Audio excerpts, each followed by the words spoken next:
अब की धमाल होई रे, सबका से अलग कमाल होई रे।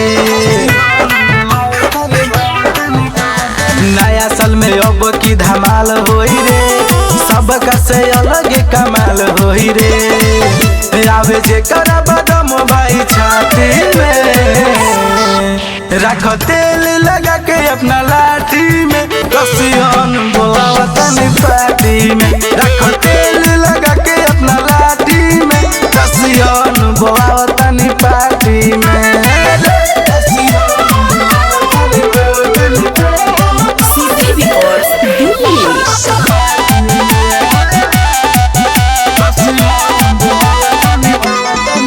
लेग पीस के साथ रही दारू रे, अब की माल आई बॉडी फारू रे।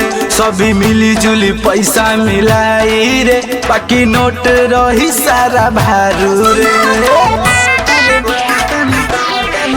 दूध जैसन भाई रे गोरा रही, सबके हिस्सा सुनन थोड़ा थोड़ा रही।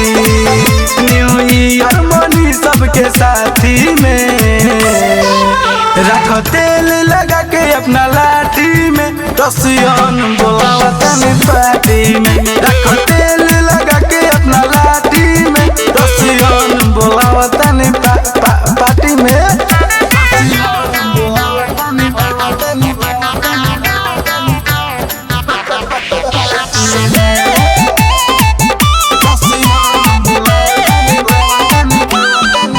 हैप्पी न्यू ईयर मिल के बोलल जाई, थके पजवा में भाई रे डोलल जाई। चली पहको पहक सुनो न बिकार, नया बोतल के सिल खूबे तोड़ल जाई। नया साल में होई नया नया कुछ, सच कहेले भाई प्यार पर मोद। डांस होई लोटी लोटी माटी में, रख तेल लगा के अपना लाठी में, रसियन बोलावतनी पार्टी में। रख